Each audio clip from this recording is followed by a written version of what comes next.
Hello বন্ধুরা, বাড়িতেই বানিয়ে ফেলেছি দেখো দোকানের স্টাইলে ভেজিটেবিল চপ। তার জন্য দেখো কিছুটা বাদাম ভেজে তুলে নিয়েছি। তারপরে দেখো এখানে ফুলকপিটাকে নুন হলুদ দিয়ে ভালো করে লাল লাল করে ভেজে তুলে নিয়েছি।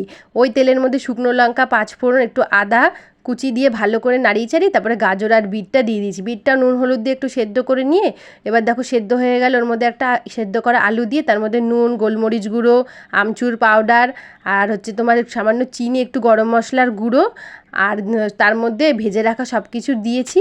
দিয়ে চাট মশলাও কিন্তু দিয়েছি। সব কিছু ভালো করে নাড়িয়ে চাড়িয়ে ঠান্ডা হয়ে গেলে এরকম বেশ ভেজিটেবিলের শেপ দিয়ে নিয়েছি। আর দেখো এখানে গোলানোর জন্য কিন্তু আমি একটু ময়দা গুলিয়ে রেখেছিলাম আর বিস্কুটের গুঁড়ো নিয়েছি।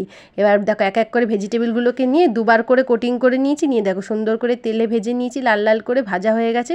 আর অবশ্যই কিন্তু গ্যাসের ফ্লেমটা কমিয়ে রাখতে হবে। দিয়ে তারপরে দেখো ভেজে তুলে নিয়েছি। বেশ বাড়িতেই তৈরি হয়ে গেছে দোকানের স্টাইলের ভেজিটেবিল চপ।